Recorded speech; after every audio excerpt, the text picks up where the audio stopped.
to recognise or not to recognise Palestine as a state divides our politicians. But it will be welcomed by many of those, as we heard David Lammy earlier, arguing for that elusive two-state solution, the hope that in the end, two states can live peacefully side by side.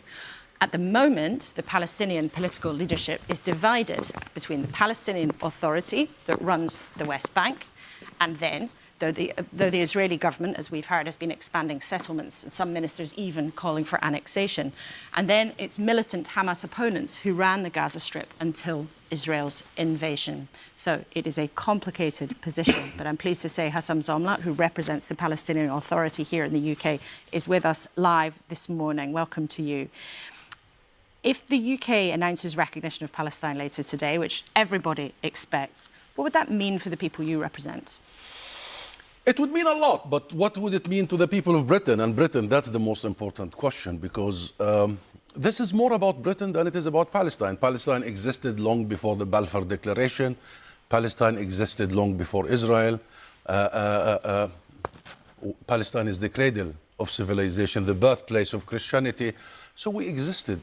The issue today is ending the denial of our existence that started in 108 years ago, in 1917. And I think today the British people should celebrate a day when history is being corrected, when wrongs are being righted, when recognition of the wrongs of the past are beginning to be corrected, and when taking responsibility of that colonial era, because that era has led us directly to the genocide in Gaza today, and that era has led to the ethnic cleansing of 2/3 of the Palestinian people during the Nakba and during the British Mandate. So today, we welcome such a historic step, and historic because, as Secretary David Lammy said in the UN in July, the hands of history is on our shoulders, meaning that the hands of British history on this whole conflict. So, of course, we will welcome it, Laura. And, of course, this is a step forward in the direction of peace, in the direction of justice, and in the direction of ending the erasure and the genocide. But there are other people in this country, and there are British families with links to hostages being held by Hamas, who have begged the British Prime Minister not to go ahead with this, who have said this is a propaganda gift for Hamas. What do you say to them? They're wrong. They're very, very, very wrong. Well, this is what Hamas they should not play in the propaganda machine of Benjamin Netanyahu, Smotrich and Ben Gvir, the most fanatical government of Israel. Those are the families of hostages who've been taken by Hamas. And I'll just read our audience. This is what a Hamas official said in August. They said the initiative to recognise the Palestinian state is one of the fruits of October the 7th. Now, that is clearly, from Hamas's point of view, them saying, yes, we have achieved something here. We have got countries to give us something what we want as a result of their appalling actions on October the 7th. And that's what hostage families are referring to. I don't know what hostage families you're referring to. I know many hostage families who are bitter about Netanyahu for actually insisting to keep the war at the expense of their kids and at the expense of their family, at the expense of their family members, because of very personal, narrow calculations by Netanyahu himself. He's dodging courts. But Mr. Zomlot, forgive me, this is a different question. But the majority of the families of the hostages want to see a ceasefire. 500,000 of the Israelis were in the streets. I'm not asking you about the ceasefire. I'm asking you about the recognition of a Palestinian state. Some families of hostages, and also many politicians, we've heard that from Malcolm Rifkind here this morning, a foreign secretary of many years. There are many people who believe that giving Palestine statehood today, at this moment in this conflict, does give a propaganda win to Hamas.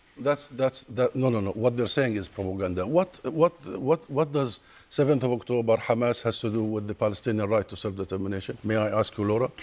This right to self-determination, the right to exist on our homeland, has come long before Israel, long before Hamas. This is an inalienable right of the Palestinian people, a birthright, long overdue. And the question is never, why should the UK recognize the State of Palestine?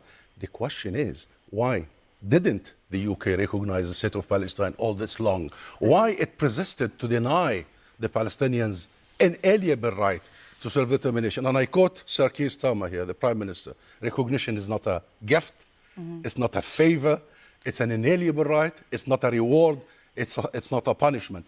Every act to try and argue otherwise about recognition is an act that serves Netanyahu, the maximalists, the ones who want to erase the Palestinian people, the ones who want to ethnically cleanse our people from the West Bank. This is a moment when we build an acknowledgement about the wrongs of the past, an acknowledgement that the genocide must end, and act to end it via sanctions and accountability and arms embargo, and an embrace towards the future. So we build it together and we move in a different direction than the crazies of Netanyahu's and Smotrich and Ben Gvir. Is not, though, the Palestinian Authority too weak for this process to proceed? You haven't held elections for years. There's very widespread evidence of corruption in the Palestinian Authority. Is it in any kind of condition actually to proceed here? We're one of the few countries who have been convening elections. We even convened the last elections and Hamas won, and it was actually handed power. This is not about elections. This is not about our behavior. And I have to say, we are absolutely committing to the democratic renewal and to elections as soon as the genocide ends. This is not about our behavior, Laura. This is about our existence. We better behave. We have to continue on the democratic process, on a state that protects its people like any other state. We have to end this exceptionalism about Israel and exceptionalism about us. We will be just like any other democratic state. But think with me. How can you convene elections in the middle of genocide?